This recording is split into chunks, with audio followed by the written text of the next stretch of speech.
Assalamualaikum warahmatullahi wabarakatuh. Selamat datang di channel Nehzau Official. Kali ini saya akan menceritakan tentang pengalaman seseorang yang terjebak di alam gaib.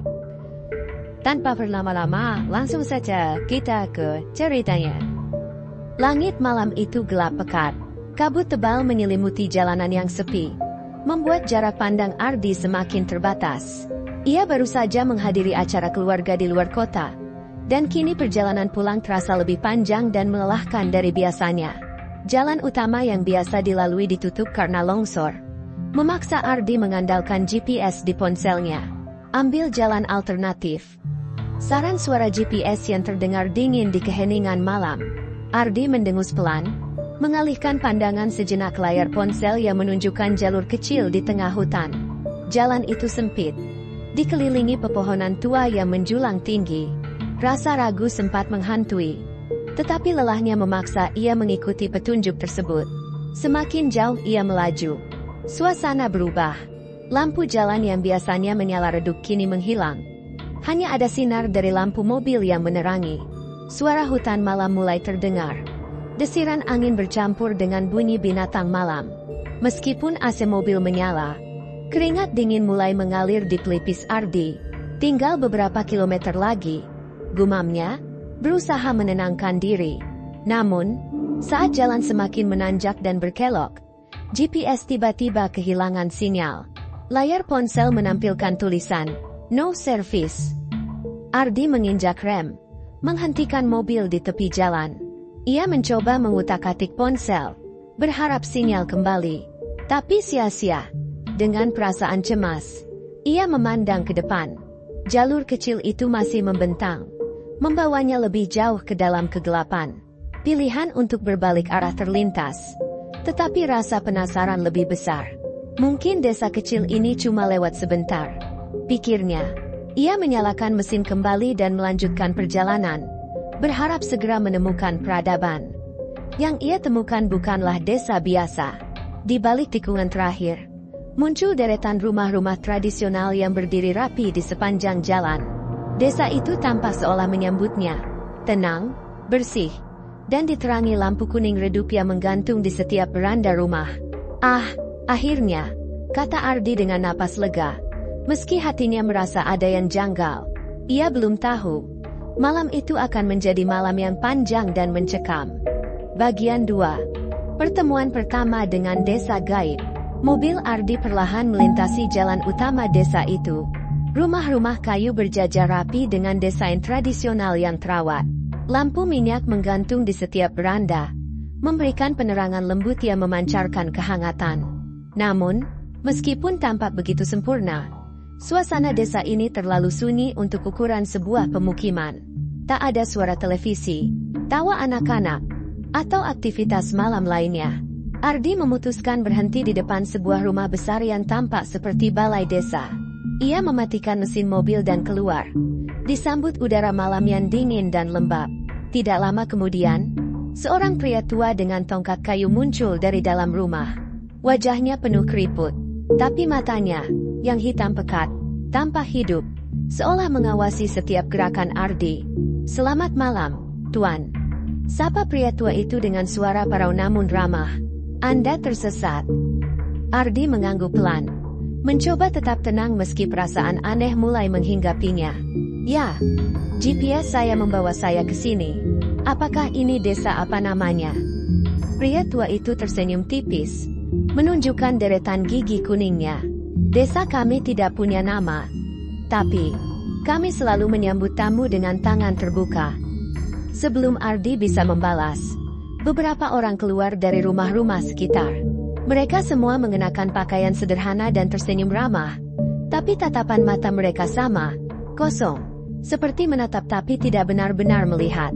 Salah satu wanita membawa nampan berisi minuman hangat, menyerahkannya kepada Ardi. "Minumlah, perjalananmu pasti melelahkan," katanya lembut. Ardi ragu sejenak, tapi akhirnya menerima gelas itu. Setelah menyeruputnya, rasa lelah Ardi sedikit mereda, meski rasa waspada tetap ada. "Terima kasih," ucap Ardi sambil menyerahkan kembali gelasnya. Sebenarnya, Saya hanya ingin tahu jalan keluar dari desa ini. Saya perlu melanjutkan perjalanan. Pria tua itu tertawa kecil. Suaranya seperti geraman ringan. Ah, tidak perlu terburu-buru. Anda bisa bermalam di sini. Kami akan pastikan Anda istirahat dengan nyaman. Ardi ingin menolak, tapi melihat keadaan sekitarnya, jalan gelap dan hutan lebat, ia sadar tak ada pilihan lain. Baiklah, tapi hanya semalam, katanya. Pria tua itu mengangguk dan mempersilakannya masuk ke sebuah rumah tamu. Rumah itu bersih, berbau kayu segar, dan dilengkapi dengan lilin-lilin yang menyala di setiap sudut. Ardi merasa sedikit lega, meskipun perasaan bahwa ada sesuatu yang salah tetap membayangi pikirannya. Namun, saat ia duduk di tepi ranjang dan mencoba memejamkan mata, ia mendengar sesuatu. Bisikan lembut dari luar jendela, seperti suara banyak orang berbicara dengan nada rendah. Ia menoleh perlahan. Jantungnya berdegup kencang. Tidak ada apa-apa di luar jendela, hanya bayangan pepohonan dan sinar bulan yang samar. Tetapi bisikan itu terus berlanjut, seakan memanggilnya. Pagi harinya, Ardi terbangun dengan rasa lelah yang masih menempel. Mimpi-mimpi aneh mengganggunya sepanjang malam. Wajah-wajah tanpa mata, tangan-tangan dingin yang mencoba meraih, dan bisikan-bisikan yang tak henti menggumamkan kata-kata yang tak ia mengerti. Matahari pagi seharusnya membawa rasa lega, tetapi desa itu tetap terasa sama seperti sebelumnya. Tenang, namun mencekam. Ardi keluar dari rumah tamu dan melihat beberapa penduduk sudah beraktivitas. Mereka bergerak dalam pola yang hampir mekanis. Setiap langkah, setiap gerakan, terlihat seragam. Seperti sedang mengikuti irama yang hanya mereka yang tahu. Tidak ada obrolan ringan, tidak ada suara tertawa, hanya suara angin dan gemerisik langkah kaki. Pagi, nak, sapa pria tua dari semalam, kini berdiri di depan rumahnya.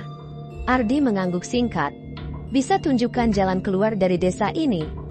Pria tua itu tersenyum samar, seperti seseorang yang tahu lebih dari yang ia sampaikan. Tapi sebelum pergi, kenapa tidak sarapan dulu? Perjalananmu pasti panjang.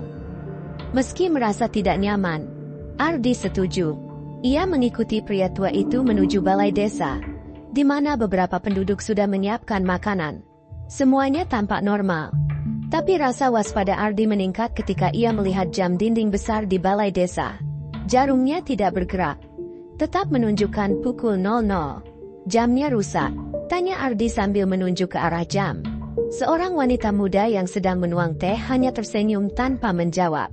Ia menunduk. Tangannya gemetar seolah takut pada sesuatu yang tidak terlihat. Setelah sarapan, Ardi kembali mencoba menggunakan ponselnya. Namun, seperti sebelumnya, layarnya hanya menampilkan tulisan, "No service". Ia memeriksa jam tangannya.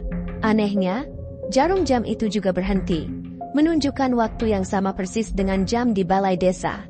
"Kamu tidak akan menemukan sinyal di sini," kata pria tua itu tiba-tiba, berdiri di samping Ardi. Di desa ini, waktu berjalan dengan caranya sendiri. Ucapan itu membuat bulu kuduk Ardi meremang. Apa maksudnya? Pria tua itu tidak menjawab, hanya tersenyum dan menepuk bahu Ardi sebelum berjalan pergi. Suara-suara bisikan yang ia dengar semalam kini kembali terdengar. Meski samar, bercampur dengan desiran angin. Ia menoleh ke arah hutan di pinggir desa, merasa seperti sedang diawasi. Ketika ia kembali ke rumah tamu untuk mengambil barang-barangnya, ia melihat sesuatu yang membuatnya semakin gelisah. Cermin di kamar itu tidak memantulkan bayangannya. Ardi memejamkan mata sejenak, mulutnya bergetar lirih. Ya Tuhan, apa yang sebenarnya terjadi di tempat ini? Ketegangan mulai menguasainya. Ia tahu satu hal pasti, ia harus segera keluar dari desa ini. Setelah berkemas, Ardi memutuskan untuk menemui pria tua tadi untuk meminta petunjuk keluar. Ia menemukan pria itu duduk di bawah pohon besar di tengah desa, tampak seperti sedang menunggu. Warga lainnya sibuk dengan kegiatan yang monoton, seolah mereka tidak peduli dengan kehadiran Ardi. "Pak, saya benar-benar perlu pergi sekarang. Bisa tolong tunjukkan jalan keluar dari desa ini?" tanya Ardi dengan nada tegas. Meski ketakutan mulai menguasai dirinya, pria tua itu menghela napas panjang. lalu menatap Ardi dengan sorot mata yang sulit diartikan. "Nak, sebelum kamu pergi, ada hal yang harus kau ingat." Ardi mendengarkan dengan waspada. "Di desa ini, ada aturan yang harus kau patuhi. Aturan yang tidak boleh dilanggar," katanya sambil mengetuk-ngetukkan tongkatnya ke tanah. "Pertama, jangan pernah keluar rumah setelah tengah malam. Kedua, apapun yang terjadi, jangan menyeberang jembatan merah di ujung desa." Ardi terdiam sejenak, mencoba mencerna apa yang baru saja didengarnya. "Kenapa?" tanyanya akhirnya. Pria tua itu menatapnya lama, lalu menjawab dengan suara berat. "Di luar sana, ada hal-hal yang tidak bisa kau pahami. Mereka menunggu, dan sekali kau melanggar, kau tidak akan pernah bisa kembali." Ardi merasakan hawa dingin merayap di punggungnya. Ia berusaha menahan diri untuk tidak terlalu memikirkan ucapan itu, meskipun rasa ingin tahunya mulai memuncak. "Baiklah," kata Ardi akhirnya, mencoba terdengar meyakinkan. "Saya akan mematuhi aturan itu." Pria tua itu mengangguk pelan. "Bagus. Sekarang, ikuti jalan utama, dan kau akan menemukan pintu keluar. Tapi ingat, jangan pernah melirik ke belakang." Ardi merasakan perasaan lega yang aneh. Ia berterima kasih dan segera kembali ke mobilnya. Saat menyalakan mesin, ia memperhatikan peta desa kecil itu di benaknya. Jalan utama jelas mengarah ke jembatan merah yang disebut pria tua tadi. Rasa penasaran mulai menguasainya. Apa yang sebenarnya ada di balik jembatan itu? Namun, ia menepis pikiran itu dan memutuskan untuk tetap mengikuti jalan sesuai petunjuk. Ketika mobil mulai melaju, suasana desa semakin terasa ganjil. Setiap rumah yang ia lewati tampak kosong, meskipun ia ingat jelas ada orang di sana beberapa saat yang lalu. Saat ia hampir mencapai pintu keluar desa, jalanan tampak seperti berputar kembali ke titik awal. Berulang kali ia melewati rumah yang sama, balai desa, bahkan pohon besar tempat pria tua itu duduk sebelumnya. Namun kini, pria tua itu menghilang. Keringat dingin mengalir deras di pelipis Ardi. Ia menghentikan mobil dan menghela napas panjang. "Ya Tuhan, bantu aku keluar dari tempat ini," bisiknya. Suaranya bergetar. Saat ia mengangkat wajah, di kejauhan, ia melihat jembatan merah itu berdiri tegak di atas sungai kecil yang mengalir tenang. Rasanya seperti jembatan itu memanggilnya. Namun, di dasar hatinya, ia tahu bahwa melanggar aturan bukanlah pilihan yang bijak. Malam mulai merayap perlahan, menyelimuti desa dalam kegelapan yang hanya diterangi cahaya redup dari lampu minyak. Ardi memutuskan untuk kembali ke rumah tamu. Pikirannya penuh dengan kegelisahan. Setiap langkahnya terasa berat, seolah desa ini semakin menolak kepergiannya. Ia duduk di tepi ranjang, mencoba menenangkan diri. Ini hanya mimpi buruk, gumamnya, berusaha meyakinkan diri. Namun, suara bisikan kembali terdengar. Kali ini lebih jelas, datang dari luar jendela kamar. Ardi berdiri perlahan, mendekati jendela dengan hati-hati. Tirai tipis berkibar tertiup angin, memperlihatkan pemandangan halaman desa yang diterangi cahaya bulan. Di bawah cahaya pucat itu, Ardi melihat sesuatu yang membuat darahnya membeku.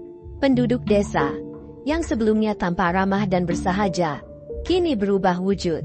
Tubuh mereka memudar, seperti bayangan yang nyaris transparan. Mata mereka, yang tadi tampak kosong, kini berkilauan merah menyala. Gerakan mereka tak lagi kaku dan lamban, melainkan melayang, seperti mereka tidak lagi terikat pada hukum gravitasi. Ardi mundur perlahan, tubuhnya gemetar. Ia menutup mulutnya untuk menahan teriakan. Apa yang ia lihat bukan lagi manusia, melainkan makhluk yang hanya ada dalam mimpi buruk. Beberapa dari mereka mulai berkumpul di sekitar pohon besar di tengah desa, seolah sedang melakukan sebuah ritual. Mereka menggumamkan sesuatu dalam bahasa yang tak dimengerti Ardi. Suara mereka seperti bergema di seluruh desa. "Tuhan, apa ini?" Ardi berbisik dengan suara parau. Ia meraih tasnya, mengeluarkan sebuah Alkitab kecil yang selalu ia bawa. Dengan tangan gemetar, ia mulai berdoa, memohon perlindungan. Saat ia memejamkan mata dan merapal doa, suara bisikan itu berubah. Kali ini, Suara itu terdengar dari dalam kamarnya. Ardi.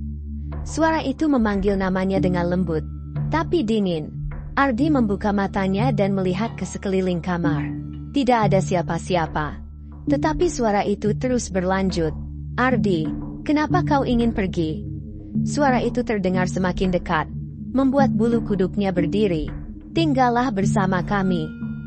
Ardi melangkah mundur hingga punggungnya menyentuh dinding. Hawa dingin menyelimuti kamar, membuat napasnya semakin berat. Ia berusaha mengingat nasihat pria tua tadi. Jangan keluar setelah tengah malam. Rasa takut yang mendalam membuat Ardi sulit berpikir jernih.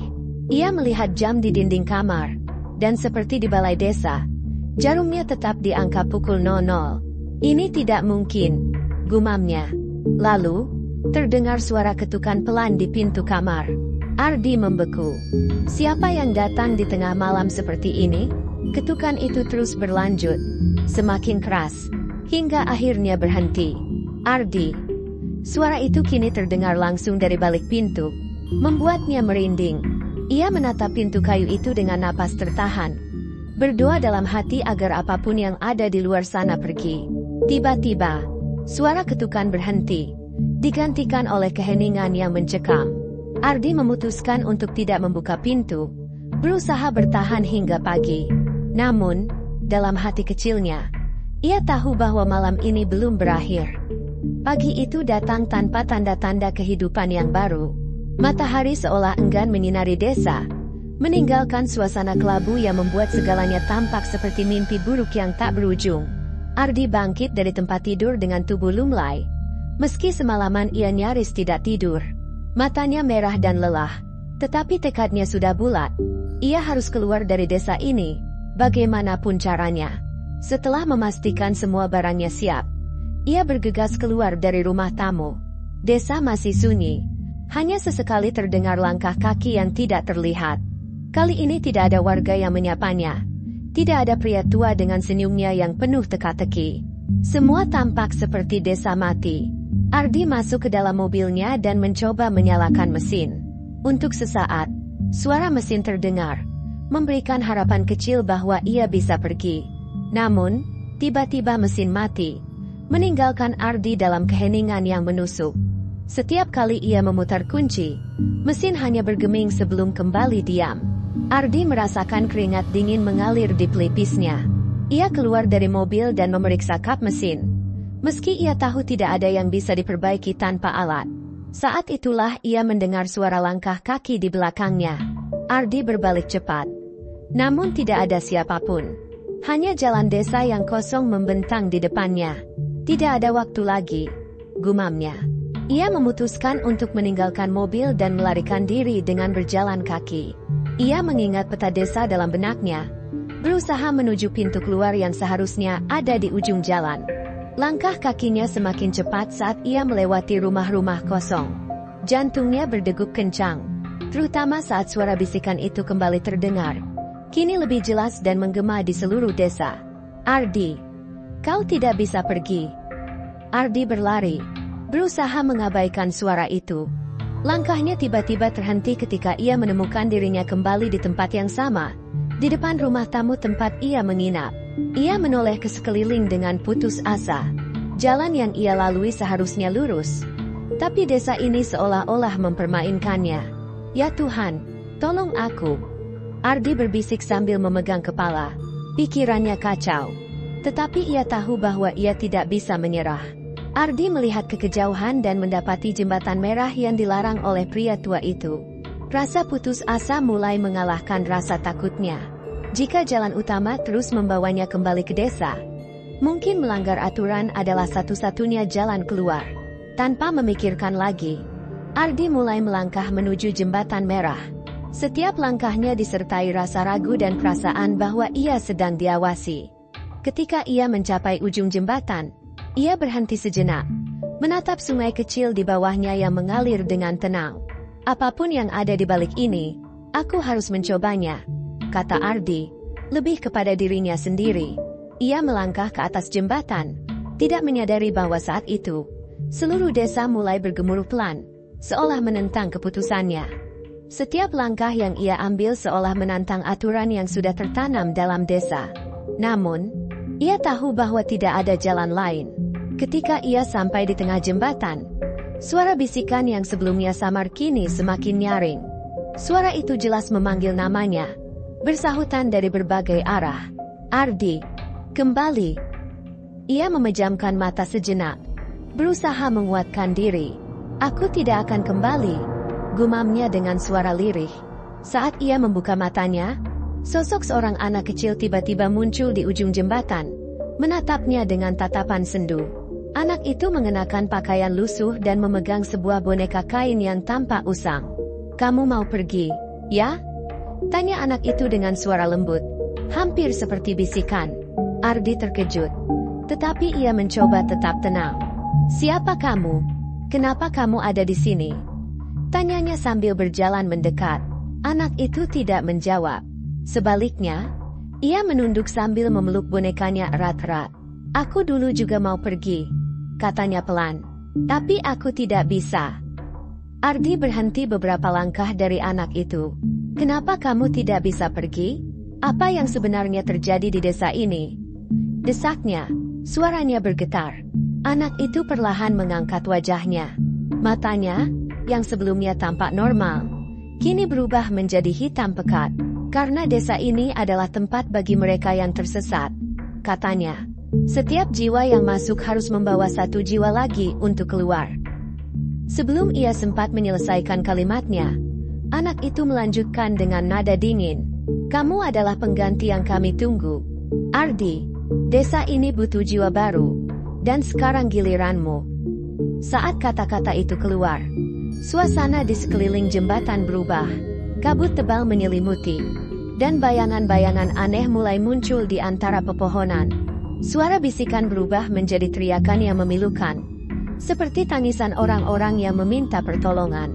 Ardi mundur selangkah, mencoba mengendalikan rasa takutnya.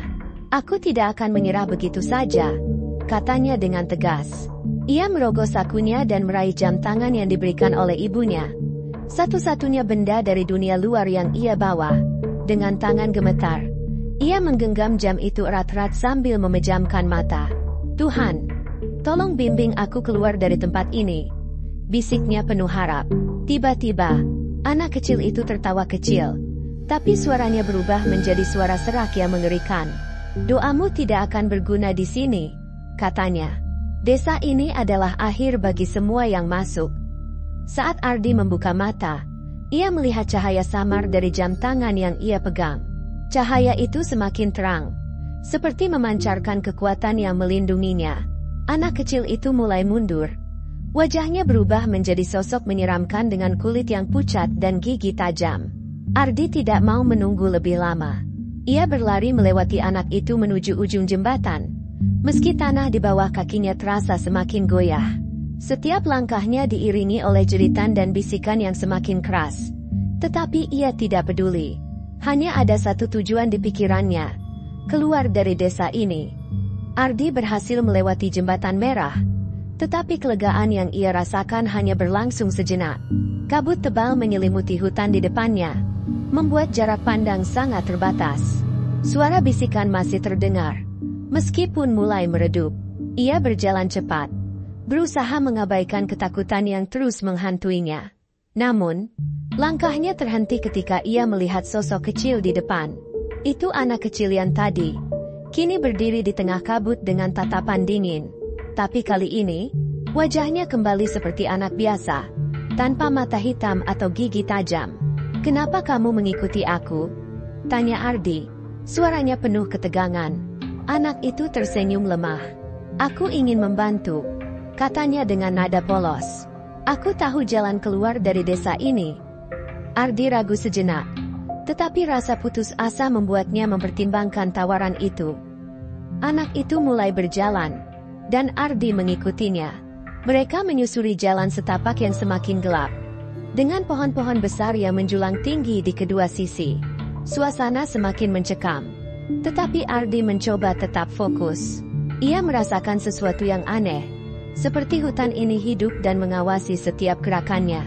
Sudah dekat, kata anak itu tiba-tiba, menunjuk ke arah sebuah celah kecil di antara pepohonan. Lewat sana, kamu akan menemukan jalan keluar. Ardi merasakan harapan menyala di dadanya. Ia bergegas menuju celah itu. Tetapi sebelum ia sempat melangkah lebih jauh, anak itu berbicara lagi. Tapi, ada satu syarat. Ardi berhenti. Syarat apa? Anak itu menatapnya dengan mata penuh duka. Kamu harus meninggalkan sesuatu yang berharga di sini. Sesuatu yang membuatmu terikat dengan dunia luar. Ardi bingung. Tetapi kemudian ia teringat jam tangan ibunya. Itu adalah satu-satunya benda dari dunia nyata yang masih bersamanya. Hatinya berdebar keras. Jam tangan itu bukan hanya simbol kasih sayang ibunya, tetapi juga benda yang memberinya keberanian. Tidak mungkin, gumam Ardi. Aku tidak bisa menyerahkan ini. Anak itu mendekat. Tatapannya berubah tajam. Kalau begitu, kamu tidak akan pernah keluar dari desa ini. Perkataan itu membuat Ardi sadar bahwa anak ini mungkin tidak sepenuhnya berniat membantu.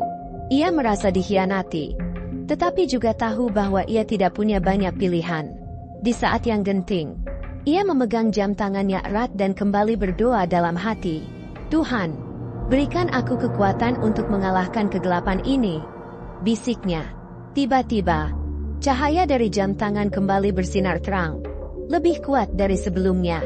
Anak itu mundur beberapa langkah, menutupi wajahnya yang kini berubah lagi menjadi sosok menyeramkan. Kamu tidak akan lolos, teriak anak itu. Suaranya kini bergema dengan nada mengerikan. Ardi tidak membuang waktu. Ia berlari menuju celah di pepohonan, melewati suara jeritan yang mengerikan di belakangnya. Setiap langkah terasa berat, tetapi ia tahu ia harus terus maju. Cahaya dari jam tangan menjadi satu-satunya pemandu di tengah kegelapan hutan. Ketika ia melewati celah itu, sesuatu menarik pergelangan tangannya. Namun, dengan kekuatan terakhirnya, Ardi berhasil melepaskan diri dan terus berlari hingga akhirnya ia melihat cahaya terang di kejauhan. Ardi terus berlari menuju cahaya di kejauhan. Meski napasnya tersengal-sengal dan kakinya mulai terasa berat, suara jeritan dan bisikan di belakangnya semakin keras. Seolah makhluk-makhluk desa itu marah karena ia hampir berhasil lolos. Kabut di sekitar mulai menipis. Namun bayangan-bayangan gelap mulai muncul di sekelilingnya, mengepungnya dari segala arah. Ketika ia hampir mencapai cahaya, sosok anak kecil tadi muncul lagi, kini dalam wujudnya yang paling menyeramkan. Wajahnya memanjang, matanya yang hitam pekat bersinar merah, dan tubuhnya melayang dengan tangan-tangan panjang yang bergerak cepat. Anak itu menghadang Ardi, menyeringai dengan taring tajamnya. Kau pikir bisa lari begitu saja? Suaranya bergema, terdengar dari segala arah. Desa ini tidak akan membiarkanmu pergi. Ardi merasakan hawa dingin menjalar ke seluruh tubuhnya, tetapi ia tidak mau menyerah. Dengan satu gerakan cepat, ia meraih jam tangan yang masih bersinar terang. Aku tidak akan menjadi bagian dari tempat ini, teriaknya. Makhluk itu melesat ke arahnya dengan kecepatan yang luar biasa, mencoba meraih Ardi. Namun, tepat sebelum makhluk itu menyentuhnya, Ardi mengangkat jam tangan ke depan. Cahaya dari jam itu meledak, memancarkan kilauan yang menyilaukan dan membuat makhluk itu berteriak kesakitan. Jeritan anak itu mengguncang seluruh hutan. Bayangan-bayangan gelap di sekitar Ardi mulai memudar, satu persatu menghilang ke dalam kegelapan. Namun, pertarungan belum selesai. Tanah di bawah kakinya mulai retak, dan akar-akar pohon besar menjulur keluar, mencoba menjebaknya. Ardi terjatuh, tetapi ia segera bangkit. Cahaya dari jam tangan mulai meredup, tanda bahwa kekuatannya hampir habis. Dengan napas tersengal, ia menatap makhluk itu yang kini tampak melemah. Tubuhnya mulai memudar seperti bayangan. Ini belum berakhir, desis makhluk itu, sebelum akhirnya lenyap dalam semburan kabut hitam. Melihat celah kesempatan, Ardi mengumpulkan seluruh tenaganya dan berlari menuju cahaya di depan. Tanah berguncang, dan suara-suara mengerikan terus mengejarnya. Tetapi ia tidak peduli. Ia hanya fokus pada satu hal, keluar dari desa terkutuk ini. Ketika ia akhirnya menembus batas cahaya, dunia di sekitarnya berubah. Kabut menghilang, suara-suara aneh lenyap, dan Ardi menemukan dirinya berdiri di jalan raya yang sepi. Udara pagi yang segar memenuhi paru-parunya, dan matahari mulai terbit di cakrawala. Ardi terdiam sejenak. Matanya terpaku pada cahaya pagi itu. Ia merasakan air mata mengalir di pipinya, campuran antara lega dan kelelahan. Saat ia menatap pergelangan tangannya, jam tangan itu kini berhenti berfungsi.